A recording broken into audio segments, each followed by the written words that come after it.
لا علم لنا إلا ما علمتنا إنك أنت العليم الحكيم وإذ قال ربك للملائكة يادك إذ أغا وقت قال چوئلے ربك رب دیتا للملائكة ملائكو لرام دسی ورتویلی انی جاعل فی الارض خلیفہ زگرزوم پمزکا کیو خلیفہ قالو ملائکہ ورتویلی اتجعل فیها آیات گرزوی فیها پدمزکا کی من اغتوک یفسد فیها تی پمزکا کی بپسات کوی ویسفک الدماء او وینو بتویوی ونحن نسبح بحمدك منچی اللہ پاک تسبیح وایو دیتا پا حمدت چی متلبس وی پا حمدتا ونقدس لک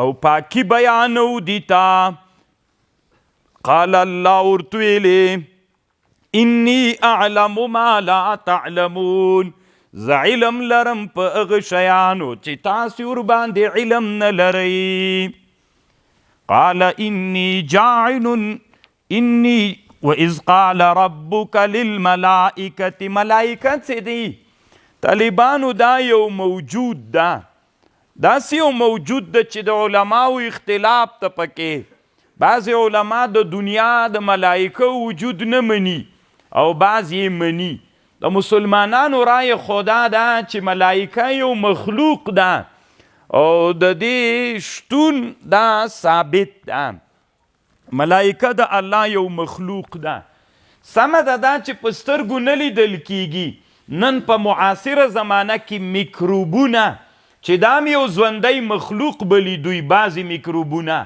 او هغه په سترګو نه لیدل کیږي په میکروسکوپونو باندې ای باندې معلومات کول کیږي نو ملائکه هم یو د الله مخلوق ده الله د دې قدرت ورکړی چې تشکل وکي ځانونه په شکلونو بدل را بدل کی الله پاک د دې قدرت ورکړی او دا ملائکې چې دي دا دوه قسم دي یوه مقربون او علیون ملائکې دي چې دا هیڅ کار نه کوي د دوی یو کار ده چې د الله عبادت کوي بس چې د هغه ملائکې دي چې پورته اسمانونو کې دي اللہ قرآن کی وائی یسبحون اللیل والنہار لا یفترون تسبیح وائی دوی د اللہ د شپې او د ورځې ستړي کیږي نه لکه مونږ چې سا باسو ستړي کیږو په سا باندې د دوی تسبیحات و عبادت څه ده او بله ډله څه ده هغه بیا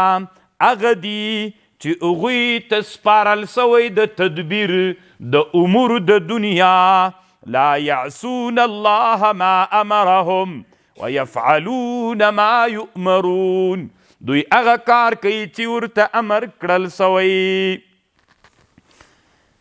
نو ملائکو باره کې خو دومره ډېرې خبرې دي طالبانو چې تاسې به ورته حیرانه سیه ټولې خو دلته نه کیږي چې کتاب به یې درښیمه الحبائک فی اخبار الملائک امام سیوطی کتاب دا ډېر ښه کتاب د ملائکو په اړه په دنیا کې ترې نه ښه کتاب انشاءالله نسته ده بې پیدا کوي زه به نور هغه مسایل بې ځان سره ګورئ پکې خو یوه خبره دلته امام شهاب الدین آلوسی کړې ده رحمه الله یوه عجیبه نادره خبره روح المانی ملا کړې دی وایي ملائکې چې دي هغه ملائکې چې هغه به خاص و عامي ټول ویني او لکه جبریل علیه السلام به چې نبی علیه السلام ته د دحیة الکلبي په صورت کې راتله یعنی کله به چې جبریل علیه السلام رسول علیه السلام ته د دحیة الکلبي په صورت کې راغی یو صحابي و دی به هملته سدرة المنتهی کې ناست و له غجې نه به ښورېدلی هم نه و طالبانو دلته به نبی علیہ السلام سرم ناستو هلته به په خپل صورت ناستو دلته به طالبانو د نبی علیه السلام سره د دحیة الکلبي په صورت باندې ناستو. ومثله يقع للكمل من الأولياء وهذا ما وراء طور العقل وأنا به من المؤمنين. دی وایي روح الماني وایي زه په دې عقیده لرم چې داسې کیدلی سي، خو د هغه خبر ده چې له عقل نه ورا ده. څنګه سیرت المنتها کې هم ناستو او دلته به د نبي علیه السلام سره د دحیة الکلبي سره د عقل نه ورا خبره ده. خو دی وایي زه پې ایمان لرم او دا خبره زه منمه. وإذ قلنا وإذ قال ربك للملائكة إني جاعل. یوه خبر طالبانو دلته علامه شهاب الدین آلوسی په عبدالوهاب شعرانی باندې رد کړی ده. عبدالوهاب شعرانی طالبانو یو ښه ملا تیر سوی، عالم تیر سوی. د ده یو استاذ دا شیخ علي الخواس نومیږي. دی له ده نه ډېرې پوښتنې کوي. بیا یوه فتاوا هم جوړه کړې، درر الخواس په فتاوی د علي الخواس کې. نو هلته یوه خبره نقل کړې ده شعرانی صاحب. د یوې ملایکه دوه قسمه ملایکه دي، یو اسماني ملایکه وي، یو زمینی ملایکې دي، مځکې والا. د مځکې ملایکې چې دي دا معصومې نه دي.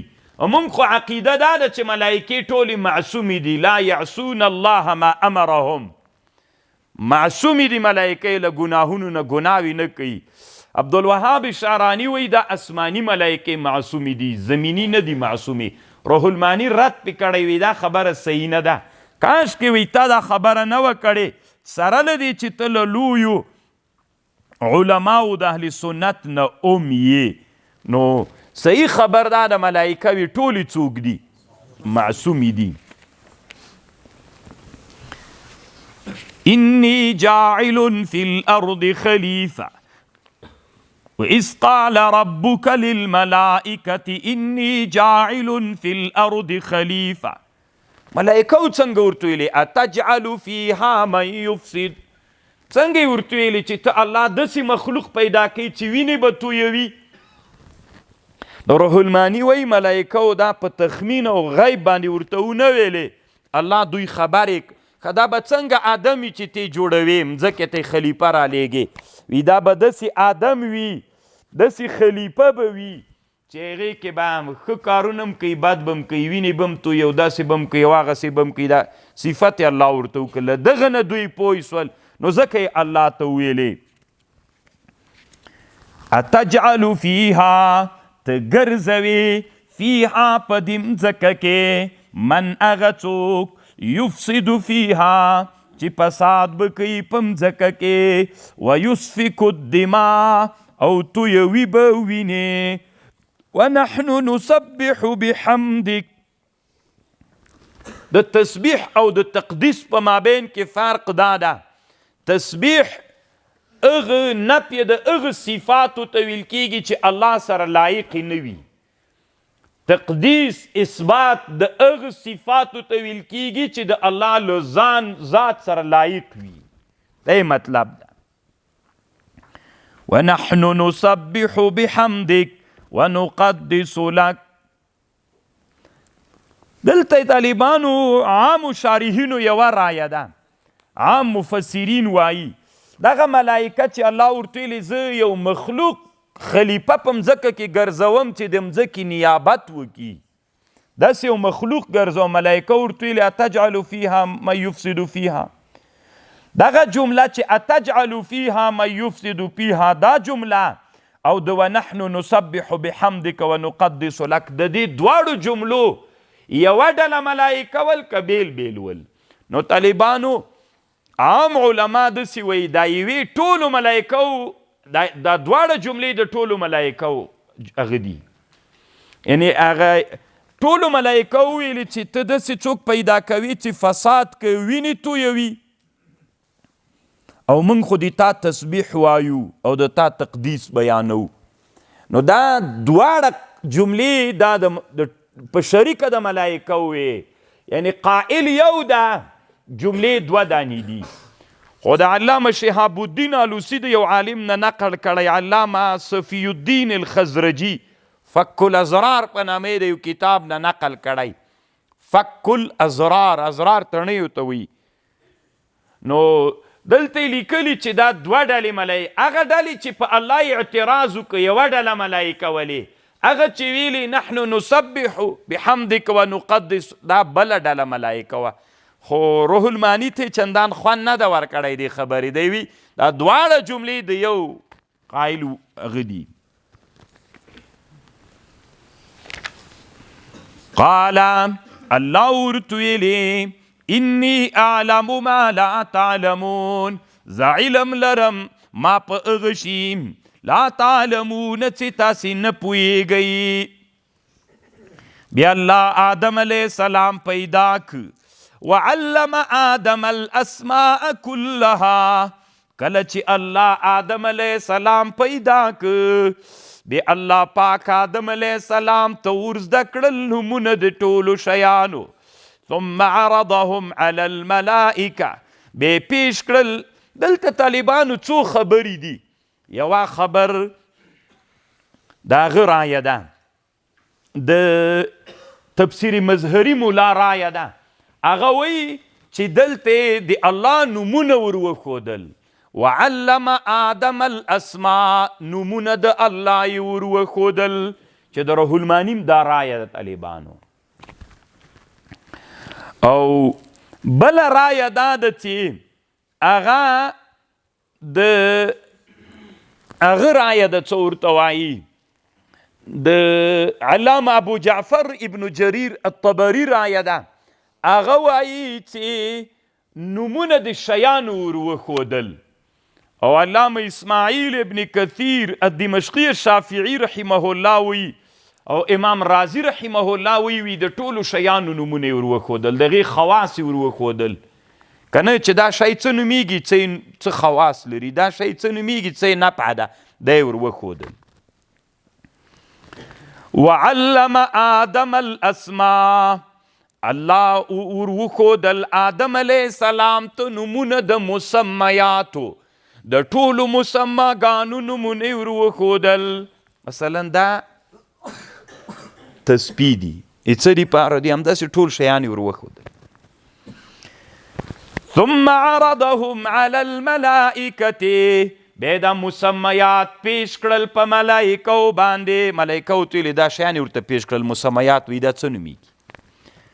فقال الله ورته ویلي انبئوني، ماته خبر راکئ د دغه مسمیاتو نومونه راته ووایئ، ان کنتم صادقین، که چیرته رښتیا وایئ، تاسې خو ځان د دې لایق بل چې خلافت د دې تاسې وي، نو اوس ماته ووایئ چې د دې مسمیاتو نومونه څه شي دي. نه یو زده طالبانو که نه، نو طالبانو دلته یو مسئله ده، نور بیا بحث تاسې پې کوئ، ټول شیان دلته نه کیږي طالبانو ورونو، ځکه دا علم د یوې ورځې کار نه ده. واضع د لغاتو یو لفظ د طالبانو هغه معنا لري، دا لفظ دپاره معنا چا کېښودلې؟ واضع الله ده، واضع آدم ده، واضع اصطلاح ده، کم یو ده؟ په دې باندې علما بحث کوي. مثلا حمید د حمد نه ده، د حمد معنا څه شی ده؟ ثنا. د حمد معنا ثنا ده، د ثنا معنا چا ورته کړې؟ شارع کړې چې توقیف ده، اصطلاح کړې خلق را جمع سوي دي، اصطلاح ده، او آدم علیه السلام کړې. دې کې اختلاف د طالبانو علما وایي. دلته چې روح المانی کومه خبر نقل کوي د امام ابو الحسن اشعري نه، امام ابو الحسن اشعري وایي چې واضع د لغاتو الله عز وجل ده، الله دا نومونه کېښودلي د هر شي دپاره، د کلمو دپاره، دا دپاره معنا چا وضع کړې ده؟ دا توقیف د تر شرع پورې راغلی و د دې آیات. وعلم آدم الاسماء كلها. او دا طالبانو دومره لوی علمی بحث ده. اوس مثلا خر څه ده؟ خر پیژنئ؟ هغه حیوان ناحق. غوا پیژنئ؟ اوس طالبانو که چیرته دا وضع د لغاتو توقیفي سي او که اصطلاحي سي ثمره یې دلته راوځي. که توقیفي سي د شارع له طرف نه راغلي، که موږ داسې چل وکړو، یو 10 نفره طالبان راجګ سو وایو دې نه بعد به موږ غوا ته خر وایو، خره ته به غوا وایو. قلب مو وکړه که مو ونه کړه؟ ومو که که نه؟ نو که اصطلاح وي طالبانو بیا خو پروا نه کوي. لا مشاهته پلی تا خپل اصطلاح دی، ما خپل اصطلاح. زه خره ته غویی وایم، غوی ته خر وایم. تا څه کار ده ما سره؟ کوی سم که نه؟ اما که توقیف د شارع وي بیا یې نسم کولی. که توقیف د شارع له طرف نه دته خر ویل سوی، دته غوا ویل سوی، بیا څوک نسم کولی. نو دغه اختلاف په دې باندې بنا ده. تر ټولو نه ډېر ښه بحث په دې موضوع باندې امام سیوطي کړی ده. المظهر فی علوم اللغه، 2 جلدونو کې غټ کتاب د طالبانو. تاسې لالاګان خو داسې فکر کوئ چې دا لغت یو علم ده. لغت طالبانو خپل منځ کې علوم دي. المظهر فی علوم اللغه دومره ښه کتاب د طالبانو په خپل باب کې انشاءالله ترنه نسته د کتاب. هسې یوه خبره به بل هم درته وکم. طالبانو ورونو،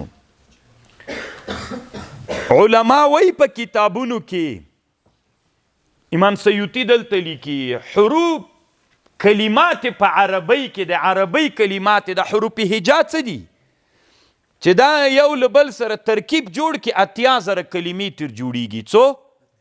80,000. الف نه تر یې پورې دا خپل منځ کې چې سره برابروي او برابروي چې ترکیب یې وکړي، څو کلمې تر جوړیږي؟ په دې 80,000 کلمو کې 10,000 کلمې معنا موضوع له لري، یعنی موضوع له لري طالبانو، او 10,000 کلمې لا مهمل معطل پاتې دي.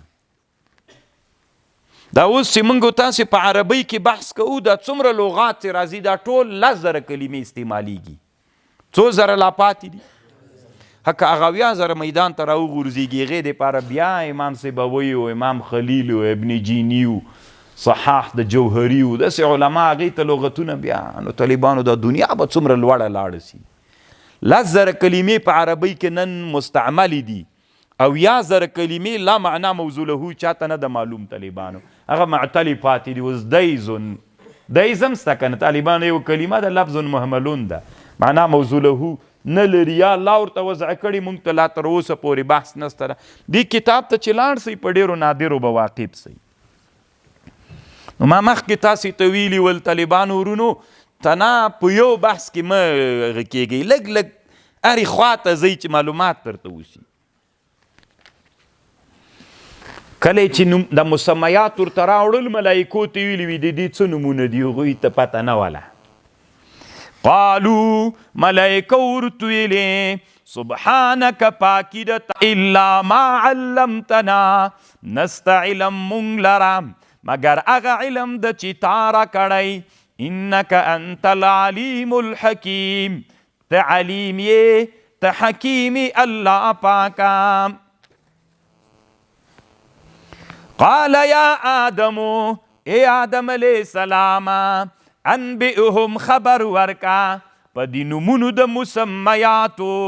فلما انبأهم، کله چې خبر ورک باسمائهم په نومونو د دې شیانو، قال الله ورته ویلي الم اقل لکم، ما نو درته ویلي انی اعلم غیب السماوات، زه علم لرم په غیب د اسمانونو د مځکې، واعلم او زه علم لرم ما تبدون وما کنتم تکتمون، هغه چې تاسې ظاهر کوئ او هغه چې تاسې پټوئ. آدم علیه السلام ته په خپل نوم باندې یا آدم وکنه انبئهم. نبی علیه السلام ته قرآن کې الله پاک رسول الله و نبی الله ویلی یا ایها النبی یا ایها الرسول، هم د عظمت نښه ده. طالبانو روح المانی دلته یوه خبره کوي، هغه ملایکې د ملایکو په علومو کوم زیادت راځي که ټولو شیانو باندې چې د الله خوښه ده په هغې علم ورپوره کړی د زیادت نه پکې راځي په دې کې اختلاف ده. نو دی آیات نه علما استدلال کوي چې د ملایکو په علومو کې زیادت راځي ځکه زیادت راځي دغه شیانو باندې علم نه درلوده. کله چې علم آدم علیه السلام یاد کړل دویم پې علم راغی بې عزتي الله ته تسلیم سول. نو خو دې نه معلومه سوله طالبانو چې زیادت په چا کې راځي په علم د ملایکو کې راځي. لکه موږ او تاسې طالبانو نن چې کم علم د همدا ده که کال ته نور زیاتیږي سبا ته نور زیاتیږي بله ورځ ته نور زیاتیږي. وَإِذْ قُلْنَا لِلْمَلَائِكَةِ اسْجُدُوا یاد کا کله چې موږ ویلي ملایکو ته اسجدوا سجده وکئ لآدم آدم علیه السلام ته فسجدوا دوی سجده وکړه الا ابلیس یو ابلیس ونه کړه ابا منع راوړه واستکبر کبر یې وکړه وکان من الکافرین ودی من الکافرین له کافرینو نه و. اوس خو طالبانو الله پاک په آدم علیه السلام کې علم پیدا کو. علم هغه د طالبانو چې سړی ورته تسلیمیږي. الله پاک موږ تاسو کې علم پیدا کړي. علم چې در کې پیدا سو طالبانو ټول به درته تسلیمیږي. د تسلیمي نښه دا سوله وإذ قلنا للملائکة اسجدوا لآدم فسجدوا الا ابلیس. ټولو ملایکو دلته مراد له سجدې نه څه شی ده؟ روح المانی وی دلته مراد له سجدې نه دا مطلب نه ده چې آدم علیه السلام ته دغه سجده وکړه چې وضع الجبهة علی الارض دا سجده نه وله ځکه دا سجده د عبادت دپاره ده. دا په هیڅ دین کې څوک نه ده سوي نه ده جایز سوي طالبانو نه ده جایزه سوي. دا اصل کې وی سجده لکه اوس موږ بیت الله ته سجده کوی بیت الله ته سجده ده که الله ته ده مازی د جهاد ته یې کوو نو دا سجده اصل کې روح المانی وی د الله دپاره وه طالبانو طرف د آدم علیه السلام ته ولکه د بیت الله په هغه کې داسې خبره وه. اما طالبانو د روح المانی دا خبره ما ته خوند بیا نه راکوي. د ابن کثیر خبره خوندوره ده طالبانو. علامه اسماعیل ابن کثیر وی نه اصل کې دا سجده د ملایکو آدم علیه السلام ته همدغه سجده وله او که ته وایې دا سجده د دا مخکینیو ادیانو کې وه هلته دلایل راوړي طالبانو هغه د یوسف علیه السلام په هغه کې آیات نه دلیل راوړی په سجده. نو طالبانو ابن کثیر لیکلی دي چې سجده په مخکینیو ادیانو کې د تکریم دپاره د اکرام د چا دپاره هم جایزه وه یعنی تنها عبادت نه و طالبانو د تکریم دپاره هم جایزه وله. بیا د مونږ په امت کې دا منسوخه سوله. نو ابن کثیر وایي چې نه خپله آدم علیه السلام ته سجده وله او دغه سجده وله چې دا مونږ یې کوو خو هغه ادیانو کې د اکرام دپاره وله او د مونږ په هغه کې د چا دپاره ده د عبادت دپاره ده. دا د ابن کثیر رحمه الله رایه ده. او دلته یو بل ډیر جنجالي بحث را روان ده طالبانو وَإِذْ قُلْنَا لِلْمَلَائِكَةِ اسْجُدُوا لِآدَمَ فَسَجَدُوا إِلَّا إِبْلِيسَ. یو خدا د چاته سجده کول څنګه دي؟ چاته سجده کول طالبانو د عبادت په نیت کفر ده د تعظیم و د احترام په نیت دا ګناه کبیره ده حرامه ده طالبانو. پوه شولي په همدغه آیات باندې الله مفتی شفیع صاحب په احکام القرآن کې و رساله جوړه کړې په د سجدې په اړه باندې هلته لیکلي سجده که د عبادت په نیت چاته وکړي کفر ده او که د تعظیم و د احترام په نیت وکړي حرام او ناروا ده. پیر ته سجده نسته ده طالبانو زیارت ته سجده نسته ده قبر ته سجده نسته ده ټول حرامي دي ناروا دي جواز نه لري طالبانو دا ټولې نارواوي دي. باید پیر خو نو څه د پیغمبر نه غټ سړی نه ده که نبی علیه السلام کله ځان ته څوک سجدې ته پرېښودل. نبی علیه السلام وایي د ترمیزي حدیث ته که چیرې سجده د انسان ته جایز وای ما به ښځې ته ویلي چې میړه ته سجده وکړي خو ناروا ده. سجده نه پیر ته جایز ده طالبانو نه پیل ته جایز ده نه قبر ته جایز ده نه غیر د الله نه بل ته سجده جواز نه لري.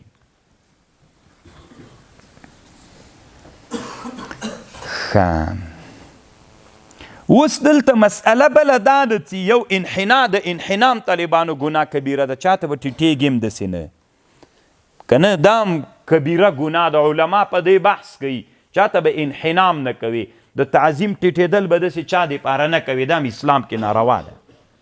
موږ تاسې ډېر مسلمانان مخکې ما درته ویلي و د یو چا اکرام و احترام و تعظیم خو د شرع په چوکاټ کې به یې کوي، د شرع نه به نه پسې وراوړي. اوس دلته مسئله دا د طالبانو فسجدوا الا ابلیس، سجده وکړه ټولو ملایکو یو ابلیس ونه کړله.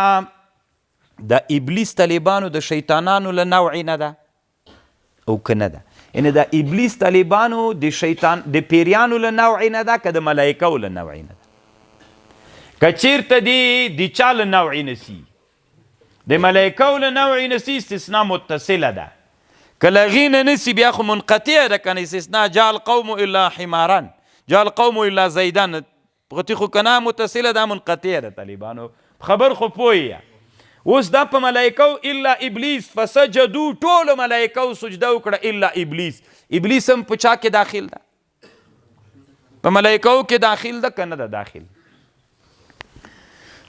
نو طالبانو روح المانی دلته ډېر اوږد بحث کړی. یوه ډله علما داسې وایي چې اصل کې دی چې و پیری و، د شیطان اصل کې له نوعې د پیریانو له وره پیدا ده، خو استثنا بیا متصله ده، ځکه دا پیری ډېر وخت د چا په منځ کې پاتې سوی و، د ملایکو منځ کې پاتې سوی. فصار الطین حجرا، خټې نه څوک جوړه سوی وه؟ تیږه او ډبره ترې جوړه سوی وله. نو ځکه استثنا ډېر وخت د هغوی په منځ کې د نه هم تعبیر داسې وکړي لکه دی هم چې د ملایکو نه ده. دا یوه ډله علما وي اصل کې دی څوک ده؟ پیری ده، د پیریانو له نوعې نه ده. خو روح المانی وی وذهب الجمهور العلماء من الصحابه والتابعین، هغوی داسې وایي چې نه دی د ملایکو له چا نه ده، نوعې نه ده، ځکه د ملایکې له نوعې نه ده، ځکه دلته اصل په استثنا کې استثنا متصله ده. نو چې اصل په استثنا کې استثنا متصله سوه نو دی څوک سو؟ ملایکو د فرشتو نه سو. دا طالبانو په کتابونو کې ډېر جنجالي بحث ته. الله پاک دې په روح المانی مولا باندې ډېر رحم وکړي او الله پاک دې طالبانو یې د دغه رایه چې وایي الله دې دا ورته قبوله کړي. دومره ښه محاکمه یې کړې ده چې تاسې طالبانو پاڼې د کتابونو واړوئ پیدا به یې نه کوي غیر له ده نه. دا اوس چې هر کتاب را اړوي ملایکو نه ده که له پیریانو نه ده؟ ملایکو وایي داسې ده، ویل داسې ده. دوی محاکمه کړې ده. دی وایي اصل کې د ذات په لحاظ باندې طالبانو څوک ده؟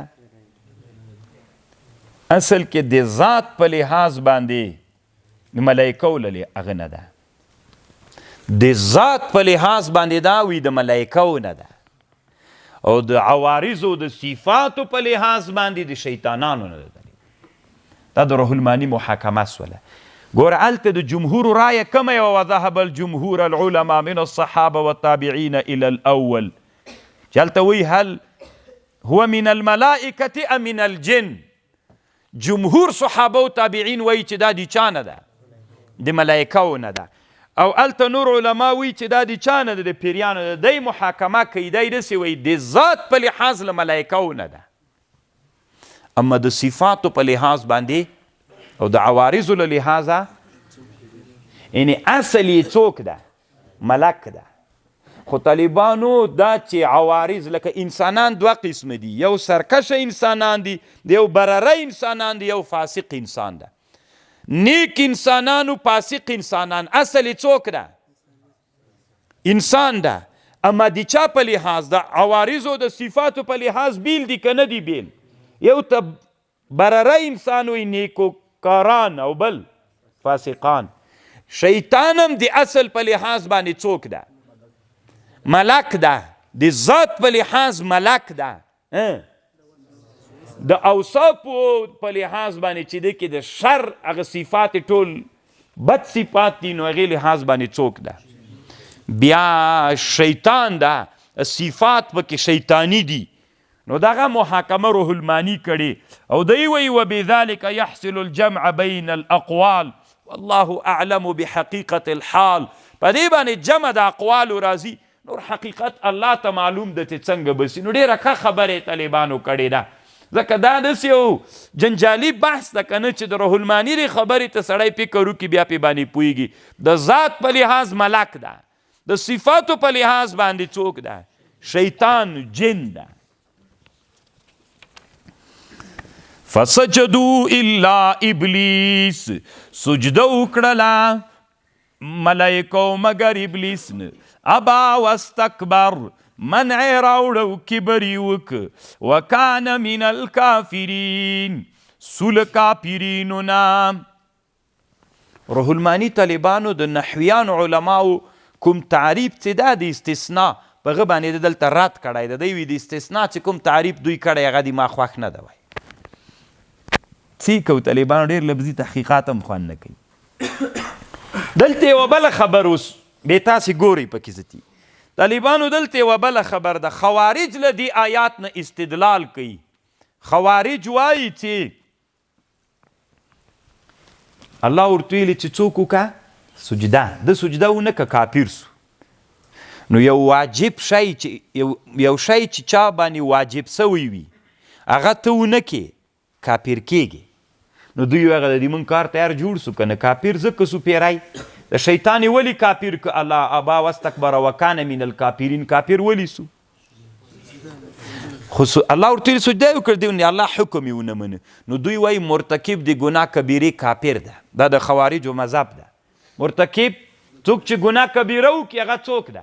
یعنی الله ورته ویلي مونځ وکړه، ده ونه کړه خو ګناه کبیره یې وکړله، بس ده ته څوک ده؟ دا کافر ده. نو دوی وایي د موږ کار برابر سو. تاسې چې نه را سره منئ چې په ګناه سړی موږ وایي په ګناه سړی کافر کېږي، خوارج وایي. خوارج وایي موږ وایي چې په ګناه سړی کافر کېږي. نو ښه دلیل مو چیرې؟ دا دلیل ده که نه؟ سجده یې ونه کړل هغه د الله کافر وبلو. روح المانی دلته جواب کوي، وایي نه داسې نه و. په سجده باندې په نه سجده کولو الله دی کافر نه که، ده د الله امر مستقبح وبله، د الله عز وجل امر قبیح وبله. دا کفر د دې وجې نه راغی چې دې ته کفر د عناد وایي. دا کفر طالبانو د استقباح د وجې نه راغی، استکبار و استقباح د ډېر کبر یې وکړ او ډېر بد یې د الله د امر وبله. د دې وجې نه کفر راغلی، د دې وجې نه چې ترک د سجدې چې دې تاسې مذهب ته دې تایید په دې آیات کې وسي. په خبر پوه شولی؟ ابا واستکبر وکان من الکافرین. یوه خبر دلته واورئ، خلکو کې مشهوره داسې ده چې دا داسې د ملایکو استازو داسې دومره غټ سړی هم نو نه و طالبانو که نه. یو سړی و به د ملایکو منځ کې ګرځېده را ګرځېده، خو دا چې د ملایکو استازو 3000 کالې ته استازي کړې دا ټول دروغ دي طالبانو. من الاسرائیلیات کتابونو کې دا خبرې طالبانو نشته ده. یوه خبر طالبانو روح المانی دلته کړې ډېره خوندوره خبر ده. طالبانو که سړی داسې وي انا مؤمن ان شاء الله، صحیح ده؟ انا مؤمن، زه مؤمن یم که د الله خوښه وه، صحیح ده که نه؟ دا ډېر جنجالي بحث ده طالبانو. احناف کتابونو کې دا مسئله سته، روح المانی دلته ذکر کړې. دا 2 صورته لري. انا مؤمن، زه مؤمن یم، دا اوس زه مؤمن یم که د الله خوښه وله. نو خو شک دی پکې، زه مؤمن یم که د الله خوښه وه. یعنې دا فی الحاله که د انشاءالله معلق تر فی الحاله پورې کې، نو خو دا معنی زه په خپل ایمان کې متردد سو چې زه به مؤمن یم که نه الله ته معلومه ده. دا کفر ده طالبانو، دا ناروا ده. خو که د انشاءالله معلقه تر عاقبته پورې سوله طالبانو، انا مؤمن ان شاء الله، زه مؤمن یم که د الله خوښه وه، یعنی مرګ به می که د الله خوښه وه په ایمان و. ځکه عاقبت اصل معتبر په ایمان کې د انسان کم حالت ده؟ د عاقبت. نو عاقبت باندې زه خبر یم نه یم خبر. نو که د انشاءالله معلقه تر عاقبته پورې کې بیا طالبانو بالکل جایز ده، بلکې ښه کار ده باید وویل سي. نه پوهېږم ډېره عمیقه مسله ده چې تاسې پوه سوئ که نه. اوس دا جنجالي مسله ده، وایي انا مؤمن ان شاء الله ویلل نه صحیح کیږي. دا 2 حیثیته لري. هغه جنجالي مسله ده چې امام بخاري په احنافو رد کوي، خو احناف طالبانو وچه خبر نه کوي. احناف وایي دلته متعلقې څوک ده؟ انا مؤمن، زه وایم زه مؤمن یم که د الله خوښه وه که دا انشاءالله تر فی الحاله پورې کې، خو بیا زه متردد سو، زه مسلمان یم که دا یعنې که د الله خوښه مسلمان یم، که خوښه یې نه وه مسلمان نه یم فی الحاله، نو دا خو څوک سو؟ تردد سو. دا طالبانو خطرناکه مسله ده. او که انشاءالله طالبانو خاتمې ته سي، اوس خاتمه ما ته معلومه ده دي ما، خو الله ته معلومه ده، که معلقه تر هغه پورې سي یعنې مؤمنون انشاءالله بیا څوک ده؟ بیا جایز ده، بلکې بیا سلف علما وایي چې یو ښه کارم د روح المانیم دلته دا خبر کړې ده. نو عاقبت ته اعتبار دی. شیطان مخکې که بزرګو کار چې عاقبت یې څوک سو؟ خراب سو. الله دې مونږه عاقبتونه ښه کي. عاقبت ډیر مهم ده د انسان دپاره. وقلنا یا آدم اسکن انت وزوجک، وقلنا من ورته ویلې ای آدم علیه السلام اسکن اوسېږه انت ته وزوجک ښځه دې حوا الجنت په جنت کې، وکلا منها رغدا اخرئ له دې نه پرېمانه حیث شئتما هر چیرته مو چې خوښوو یا هر شی مو چې خوښوو، ولا تقربا هذه الشجرة مور نږدې کیږئ دغه ونې ته، فتکونا من الظالمین تاسې به سئ له ظالمینو نه. د آدم علیه السلام ته الله وویلې ته ښځه دې په جنت کې واوسېږئ. دا کم جنت و؟ دغه جنت الخلد چې د اسمانونو کې ده چې موږ به ورځو، دا جنت و که دنیا کې یو باغ و چېرته؟ دې کې اختلاف د طالبانو. معتزله او ابو مسلم اصفهاني وی هغه یو بل باغ و، الله پیدا کړي و مازې د امتحان د آدم علیه السلام د پارسو د کرمان په مابین کې وای. د پارسو د کرمان په مابین کې الله یو باغ پیدا کړي و د آدم علیه السلام د امتحان دپاره، امتحانوي. دا هغه جنت الخلد نه و، دا د معتزله او د ابو مسلم اصفهاني رایه ده. اما مشهوره رایه دا د طالبانو چې په خلکو کې مشهوره ده چې نه دا هغه جنت و طالبانو چې جنت الخلد ده، چې په اسمانونو کې دغه جنت کې آدم علیه السلام اوسېده. خو طالبانو دا مسله دومره جنجالي مسئله ده. روح المانی وایي فالاحوط والاسلم هو الکف عن تعینها والقطع به والیه مال صاحب التأویلات. طالبانو روح المانی وایي ښه خبر دا ده چې په دې کې توقف وسي چې د کرمان او د هغه په مابین کې و که دا جنت الخلد وایي ښه دا ده توقف باید موږ وکړو. روح المانی وایي باید توقف وسي او د چا نه هم نقل کړی د ابو منصور ماتوریدي نه.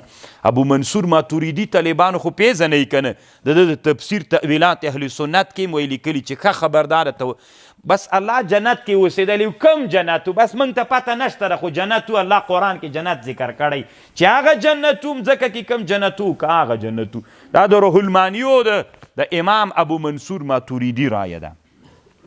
اگر چې روح المانی وی طالبانو والذي ذهب إليه بعض ساداتنا الصوفية قدس الله تعالى أسرارهم أنها في الأرض عند جبل الياقوت تحت خط الاستواء ويسمونها جنة البرزخ.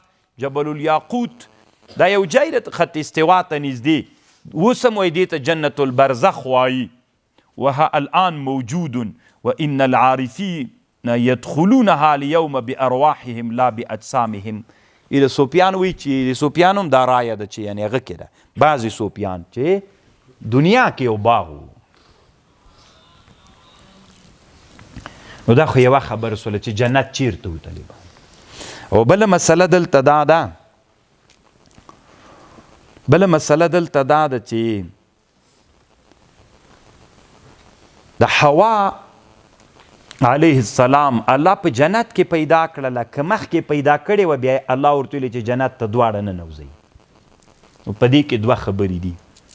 یوه خبره دا د آدم علیه السلام چې کله ابلیس الله له آدم علیه السلام د جنت کې ووایي، ابلیس چې الله له جنت نه راوسړه آدم علیه السلام ته ناپاتې سو، چې زړه په تنګ و.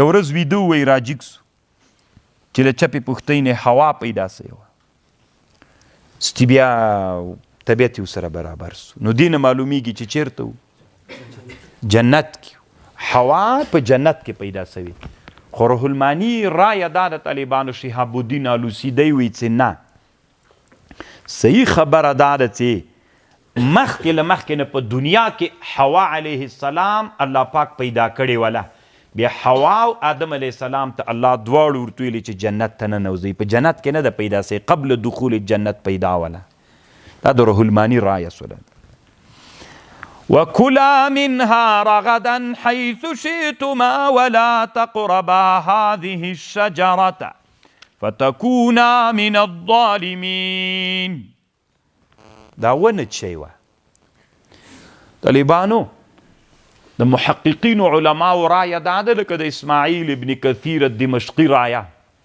او د امام ابو جعفر ابن جریر الطبري رایه هغوی وایي چې یوه معینه ونه وه چې دا ونه ټولې ونو نه یې نه و منع کړی په جنت کې له یوې معینې ونې نه یې منع کړی و نو چې معینې ونې نه یې منع کړی و عامه ونه نه وله طالبانو نو خو دغه معینه ونه موږ په دې عقیده لرو چې ټولو ونو نه یې نه و منع کړی یوې ونې نه خو دا یوه ونه څه شی وه دې کې توقف باید وسي طالبانو الله مبهمه پرېښودلې بس موږ هم پکې کار ونه لرو اگر چې څوک وایي غنم ده واغه او دغه و طالبانو خو تعین یې شرعا دلیلا نسته د طالبانو او دې کې خو عقل کار نه ورکوي دا به نقل راوړي صحیح یا قرآن نه صحیح حدیث یا د چا نه صحیح حدیث یا قرآن نه صحیح استدلال یا د حدیث نه صحیح استدلال به راوړي بیا به وایي او نشته ده پکې د ابن کثیر وایي توقف پکې پکار ده ابن جریر وایي توقف پکې پکار ده والأولى عدم القطع والتعيين كما أن الله تعالى لم يعينها باسمها في الآية روح المانی وی طالبانو تعین مه کوي الله تعین نه ده کړی ته څه کوي نو طالبانو په دې شیانو به ډېر بیا سر نه خوږوي غنم ولکه وږه ولکه چې ته څه کار ده خو بس الله نه دی ویلي تحقیق همدا ده فأزلهما الشیطان عنها اخویول عدم حوا شیطان لجنتنا فاخرجهما راوی وستل مما لغنا کانا فی شیطان وسوسه ور واچوله څنګه ور واچوله طالبانو بس الله شیطان وسوسه ور اچولی سي یوه خبره خو داسې ده چې دا مار چې و دا طالبانو د آدم علیه السلام ډېر کلک ملګری و او دا مار غټ غټې پښې درلودلې لکه د هغه غوندې د اوښ غوندې نو دا په جنت کې تیار ګرځېده بیا دا چې باندې جنت نه راوتلی بیرته چې جنت ته ننوته دا شیطان دی شیطان خو الله را سړلی بیا د مار په خوله کې ورننوته جنت ته بیا یې هلته وسوسه ور واچوله دا تفسیرونه ذکر کوي طالبانو اصل نه لري دا خبرې محققین علما دا خبرې بس وسوسه یې ور واچوله الله مبهمه پرېښودلې زه تم پکې کار مه لره خبر خو پوهیږئ که نه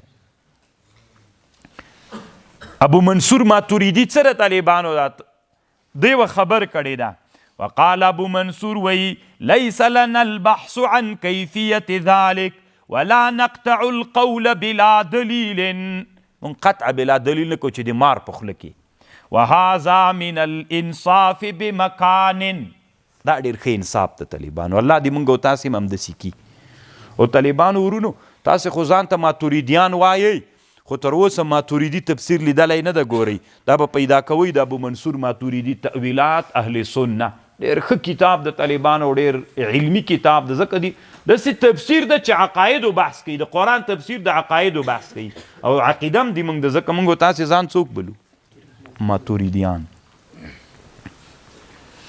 فأخرجهما مما كانا فيه وقلنا اهبطوا بعضكم من ورته ویلې کتسی بعضکم لبعض عدو بعضې د تاسې بعضو لره دښمنان دي ولکم فی الارض مستقر تاسې لره په مځکه کې استقرار ده ومتاع الی حین او پایده اخیستل دي تر خپل وخته پورې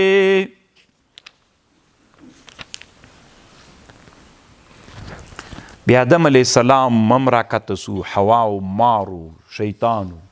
طالبانو یو ملا خبره کړې وله، بی ویلي ول وی شیطان چې راکته سوی د لغمان ولایت کې راکته سوی.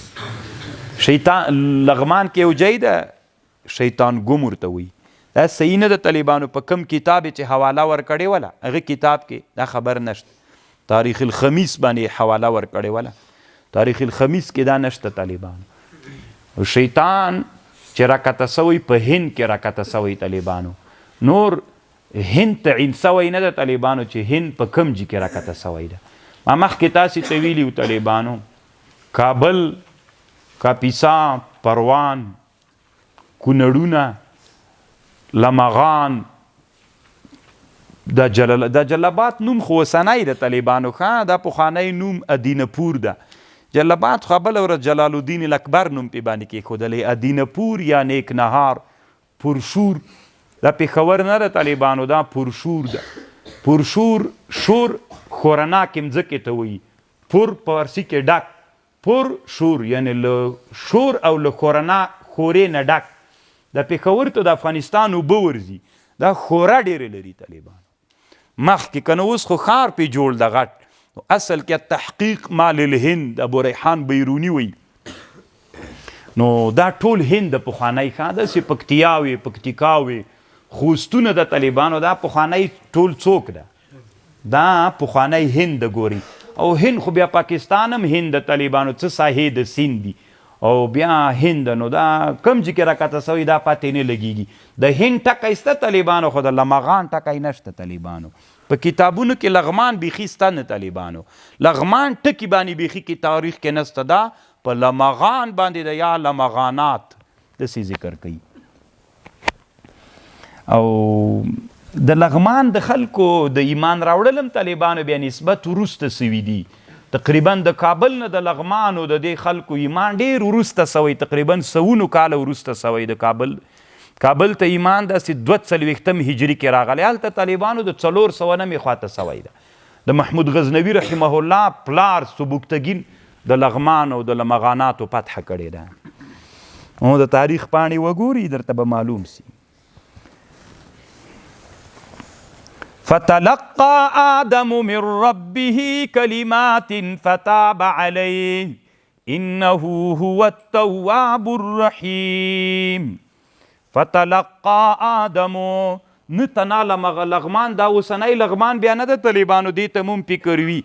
د کاپیسا ولایت ساحې بودراو، تګاو، نجراو، دا هم طالبانو د پخواني لغمان برخې دي. ښه د اسلام راوړلو کې د دې ساحو د دوی ټولو یو ترتیب ده. بیا چې کله سړی د تاریخ پاڼې اړوي طالبانو بیا سړي ته معلومات کیږي. فتلقى آدم من ربه، فتلقى بیا زده کړلې آدم علیه السلام له رب نه کلمې، هغه کلمې چې شی وې ربنا ظلمنا انفسنا وَإِن لَّمْ تَغْفِرْ لَنَا، الله پاکه مونږ ظلم کړی په خپلو نفسونو، که ته مونږ ته بښنه ونه کړې نو مونږ به خاسرینو نسو. فتاب علیه، الله توبه نازله کړله په ده، عفو یې ورته وکړه. انه هو التواب الرحیم، الله توبه قبلونکی ده، الله رحیم و مهربان ده. قلنا اهبطوا منها جميعا، من ورته ویلې کته سئ د دې جنت نه ټول. فاما یأتینکم مني هدى، که چېرته راغی تاسې ته د ما له طرف نه هدایت، فمن تبع هدایا، چا چې د ما تابعداري وکړله د هدایت، فلا خوف عليهم ولا هم يحزنون. فإما يأتينكم خامخا بدرزي تاسې ته د ما له طرف نه هدایت، فمن تبع هدایا، چا چې تابعداري وکړه د موږ د هدایت، فلا خوف عليهم ولا هم يحزنون. والذین، هغه کسان چې کافر دي، وکذبوا بآیاتنا او تکذیب کوي پایتونو دی من اولئک اصحاب النار دوی خاوندان د اور دي هم فیها خالدون دوی با میشوي پدی جهنم کې.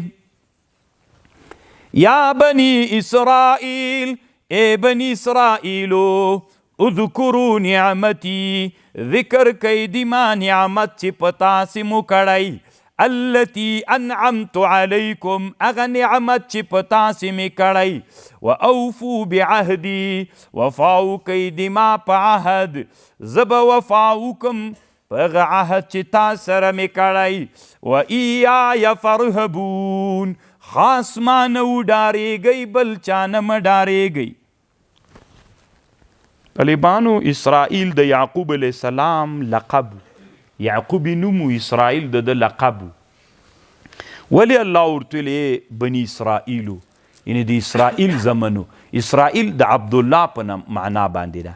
اوس طالبانو یو سړی ته چې داسې وایې یو سړی د زید نومیږي د زوی د ته داسې ورته وایې ای د زید زویه د الله عبادت وکړه دا به ډېر مؤثري او که زید ډیر صالح سړی داسې ورته وایي ای د صالح سړي زویه عبادت وکړه ای د صالح سړي زویه ځکه تاثیر پې کوي یو خو به د تا خبره پې تاثیر وکړي بل دا منه چې پلار دې ګوره صالح سړی و دلته یې ځکه بني اسرائیل ورته وویلې.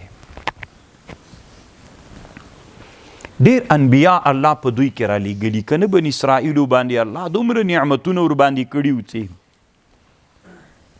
خو ډېر ناشکره خلک دي.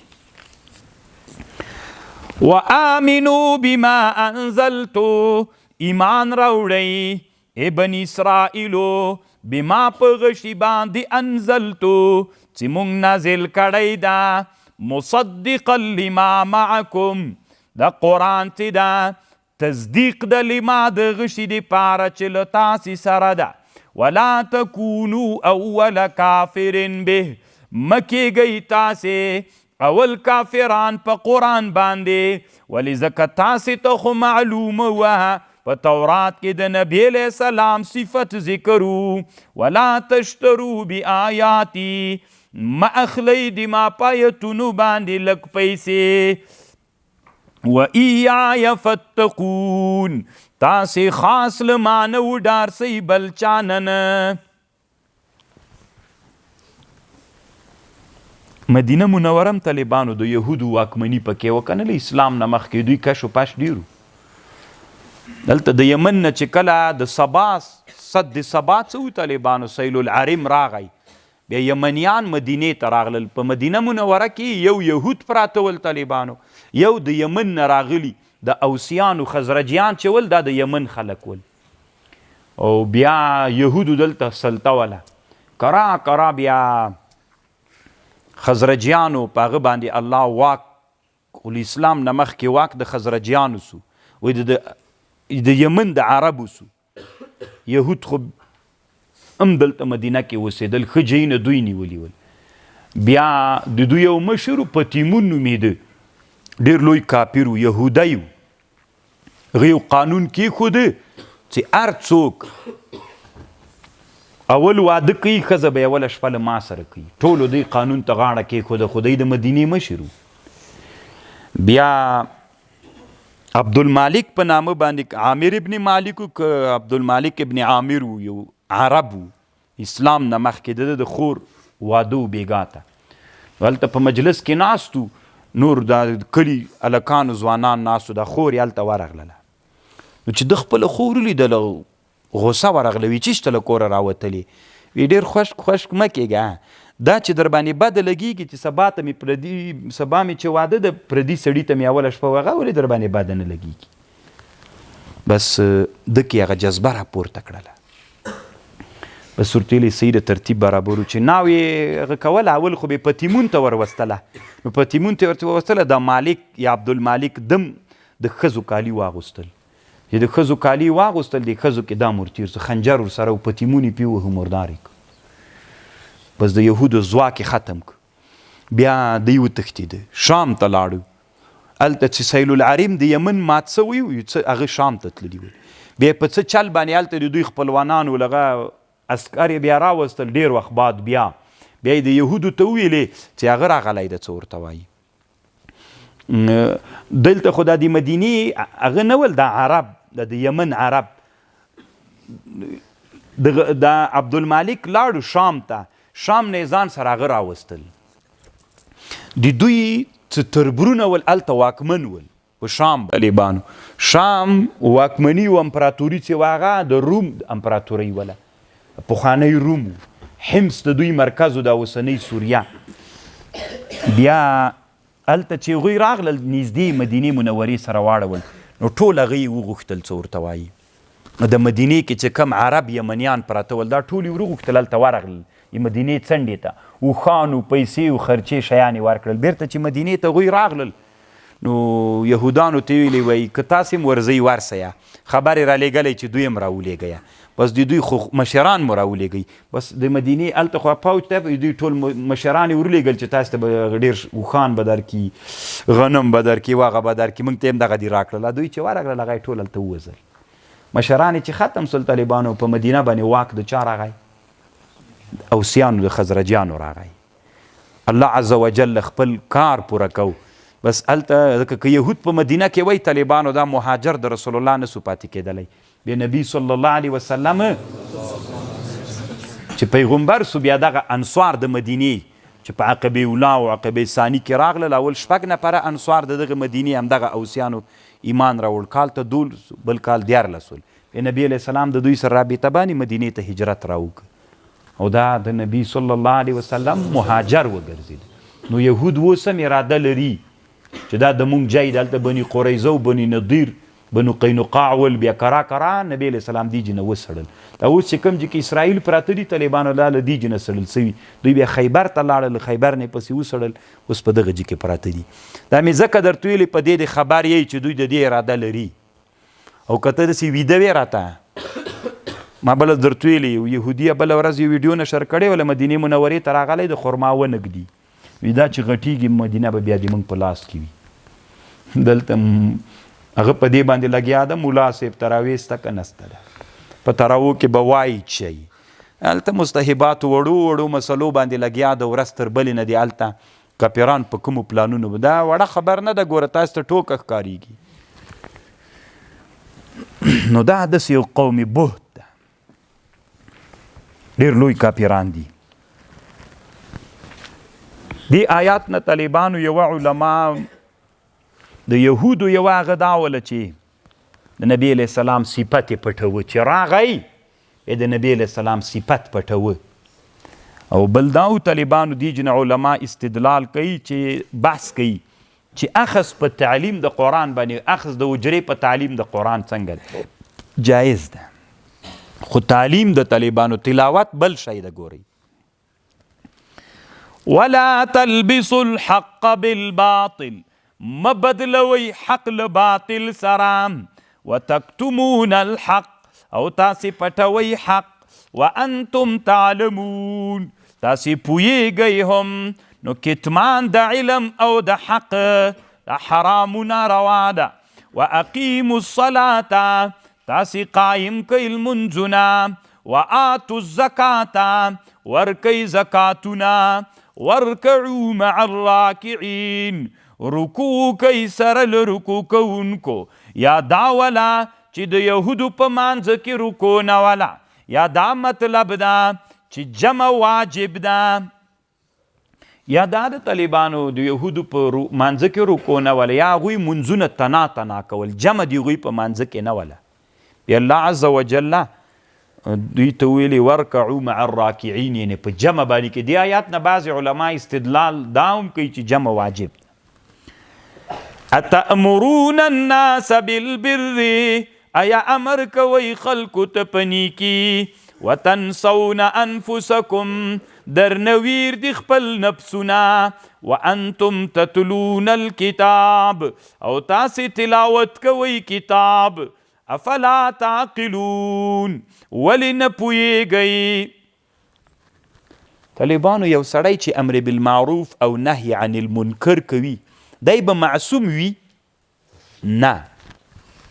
که یو چا یوه ګناه کوله طالبانو هغه امر بالمعروف نهي عن المنکر کولی سي که یې نسي کولی کولی سي خلکو کې داسې مشهوره ده د دې آیات ترجمه غلطه کوي داسې تعبیر تر نه کوي چې یو څوک امر بالمعروف کوي نو ګناه کوي امر بالمعروف دی نه کوي نه طالبانو داسې نه ده علما وایي که یو سړی فاسق هم امر بالمعروف او نهي عن المنکر څنګه ده کولی سي خو دا الله دته سرزنش دپاره وایي چې هلته امر بالمعروف کوي او هلته دې خپل ځان خو م اصلاح کا دا معنا نه چې ته امر بالمعروف مه کوه چې ګناه باندې اخته یې روح المانی هم دلته دا خبر لیکلی ابن کثیر هم لیکلی او ټول هغه علما طالبانو چې د امر بالمعروف په اړه کتابونه جوړ کړي دي په دې بحث کوي چې هغه څوک امر بالمعروف نهي عن المنکر کوي هغې کې دا شرط نه ده طالبانو چې هغه به بیخي ګناه نه کوي په ګناه به اخته نه نو فاسق هم امر بالمعروف کولی سي خو دا د الله له طرف نه بیا سرزنش ده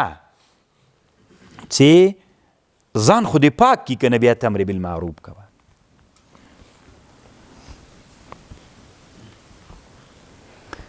واستعینوا بالصبر والصلاة امر بالمعروف څومره لوی باب د طالبانو او د اسلام په اسلام کې طالبانو پنځم وزارت ده امر بالمعروف او ډیر مهم وزارت ته په اسلام کې علامه ابن خلدون مقدمه خپل کې هلته بحث کوي حسبه ورته وایي او امر بالمعروف طالبانو ښه کتاب چې د امر بالمعروف په اړه باندې جوړ ده خو سړي ته ګیله دا ودرېږي چې مولیان نه لري نصاب الاحتساب ډیر علماو د امر بالمعروف په اړه باندې کتابونه جوړ کړي خو احنافو کې چې چا جوړ کړی دا کتاب د طالبانو نصاب الاحتساب یو غټ جلکی کتاب د طالبانو له ما سره شته واستعینوا بالصبر والصلاة استعانت غواړئ له الله نه په صبر او په مانځه وانها دا المنڅ ده لکبیرة سخته الا علی الخاشعین مگر یو په خاشعینو باندې نه د خاشعین څوک دي الذین یظنون هغه کسان دي چې ګمان کوي چې انهم ملاقو ربهم چې موږ ملاقي کیدونکي یو له رب سره وانهم الیه راجعون او دوی الله ته ورګرځېدونکي دي یا بنی اسرائیل اے بنی اسرائیلو اذکروا نعمتی ذکر کئی دی ما نعمت التي انعمت علیکم اغا چې ما پتاسی کړی دا وانی فضلتکم علی العالمین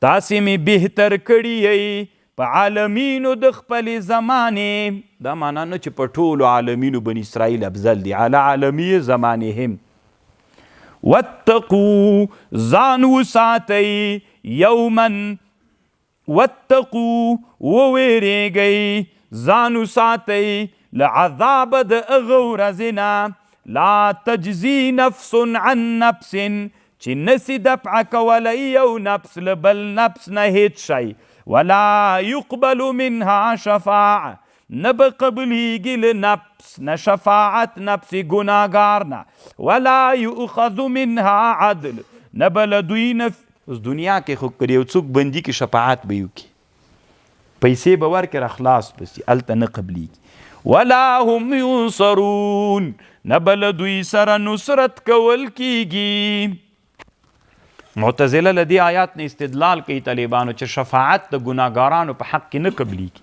ځکه دا آیات ده نو موږ وایو چې نه قبلیږي صحیح احادیث پې باندې راغلي دي د قیامت ورځ خو یوه ډېره اوږده ورځ ده دا یا دا ده چې د کافرانو په حق کې شفاعت نه قبلیږي د اهل معاصیو په حق کې شفاعت قبلیږي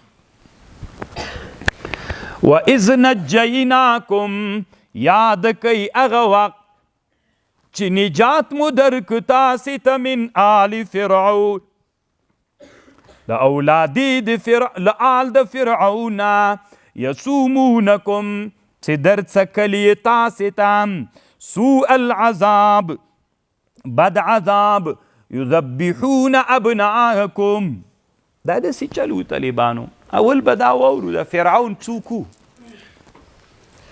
فرعون طالبانو اصل کې وی د اصفهان او د نوم ولید ابن مصعب دی د اصفهان و او بیا روح المانی وی طالبانو کان عطارا باصفهان عطر به خرڅول په اصفهان کې رکبته الدیون قرضدار سو بیا اتل اصفهان نه راوتښتید مصر ته راغی مصر ته چې راغی او په مصر کې بازار د مصر ته چې ننوته یوه نادره یې ولیدله باندې د بازار نه یو پنډ غټ د هندوانو دا په 1 روپۍ و دننه په بازار کې یوه هندوانه په 1 روپۍ و ده ویلې خو همدا تجارت ته شروع یې نو یو پنډ هندوانې یې واخیستلې په 1 روپۍ خو دا 100 دانې دي که 30 دي که 50 دي دا به هغه ته ویسم دننه بازار ته په 1 روپۍ څومره ګټه ده څه قمقل خلک دي ستې بازار ته ننویسته چې ننویسته حکومت ړنګ و دلته مالیه ټیکس والته ټیکس والته ټیکس والته ټیکس مالیه یې ډېره اخیستله هر پاټک ته به چې ورتله یوه هندوانه یې ترنه اخیستله چې کوم جي ته بازار ته رسېده چې د هندوانو د خرڅو یوه هندوانه پاتې سوه یې په 1 روپۍ خرڅه کړه تی ویلې چې دا ځکه داسې چل ده دا خو دا راز ده پکې بیا یې دا کار دې کار خوند ونه کړ بیا راغی هغه ته مقبرې ته راغی د مصر کې یو مقبره وله نو ده چې دا مصر کې وګرځېد فکر یې وکړ چې دا خلک ډېر غافل خلک دي دا حکومت داسې فکر یې نه ده مذبذب روان ده نو ویلې راځه دیرې کې مړی خخیږي ورغی ورته ویلې وي دلته چې مړی خخی ماته 15 دینار راکوي هغه ورته ویلې ولې وایي زه پاچا مقرر کړی اتې دا پوښتنه نه وه چې کړی که نه یې کړی خو ده د حال ولیدی بس 15 روپۍ ترې واخیستې زه یا دیره کې ځان واچاو هر سړی به چې راتله 2 روپۍ ترې راخیستې 15 روپۍ ترې راخیستلې ترې اخیستلې بله ورځ ته یو سړي مړی راوړی چې خخوي یې نو هغه ورته 15 روپۍ وي نه وي چا مقرر کړی پاچا وایي زه پاچا ته ورغی چې داسې یو سړی د خلکو نه پاچا ویلې ما نه ده مقرر کړی پاچا دی وغوښته چې وغوښته د پیسې ټولې ځان سره واخیستې پاچا ته ورغی پاچا ورته ویلې ته ما کله مقرر کړی وایي پاچا ما هم دا مقصد و چې ته مې مازې راوغواړې زه غریب سړی یم تا زه چیرې راغوښتلم که نه بس چې اوس دې راوغوښتلم نو زه به تا پوی کړم پاچا زه تا په حکومت کې وګرځېدلم کار ډېر خراب ده هر سړی چې هر څه وغواړي هغه کولی شي دومره پیسې مې په دې مړو ګټلي دام دي تا خو ګوره زه یو امین سړی یم دلته ما ځان سره مقرر که پاچایي به زه درښیم پاچا ویلې ولا دا ډېر هوښیار سړی دی بس ځان سره همدغه ولید ابن مصعب ځان داسې پر مخ باندې بوت که نه چې څنګه هغه بل د مصر واکمن مړ سو طالبانو دی په جای باندې مقرر سو اصل کې وي د اصفهانو طالبان كان عطارا بأصبهان ركبته الديون فدخل مصر وآل أمره إلى ما آل وحكاية البطيخ شهيرة وقد نقلها مولانا مفتي الديار الرومية في تفسيره نور ټول قصه بیا روح البيان کې ذکر ده خو بیا طالبانو والله اعلم بحقیقته دا خبره تم فکر وي نومې ولې فرعون سو کله کله د طالبان خپل منځ کې ناست وي د فرعون څه ترکیب ده که نه نو ترکیب خو فرع د معنا ده بله ورځ مې درته ویلې که نه ترکیب فرع د معنا به پوهې دا څه معنا لري نو طالبان علما وی دا فرعون ډېر قمارباز و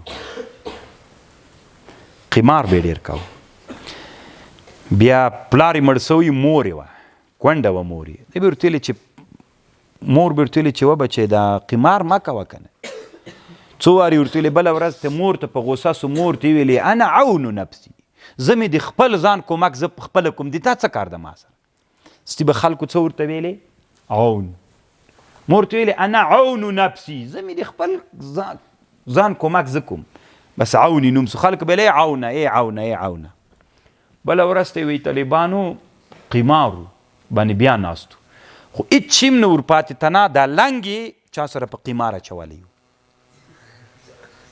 چې په قمار اچولی و نو بل سړي دا ترنه وګټه چې تر وی ګټه هغه ترنه ویسته د منډه کړله خلک ویلې فر العون وتښتېد عون هله وتښتېد عون ستی نوم څوک سو فر العون فر پیل عون فاعل ده کنه طالبانو بس دا فرعون نوم یو عالم تیر سوی ابن ایاس الحنفی بدایع الظهور فی وقائع الدهور په دې کتاب کې دا خبر لیکلی نو دا داسې چلو دا دومره خطرناکه بادشاهي وه د فرعون بني اسرائیلو نه غلامان جوړ کړي ول بني اسرائیل طالبانو بعضو باندې به کار کاو بعضو باندې به پټي کرل څو به چې کار نه سو کولی په هغې جزیه مقرره کړې وه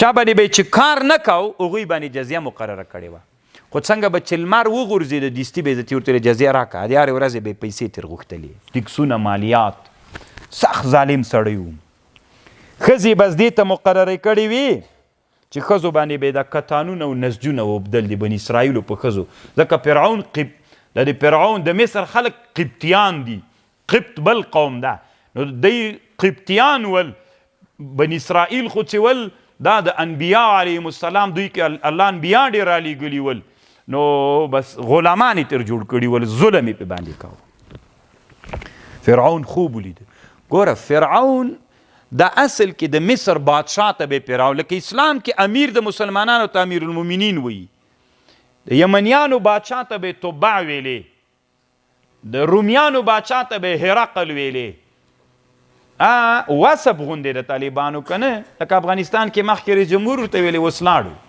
بعضې وطنو کې یو نوم ورته یادوي بادشاه ته داسې اصطلاحات دي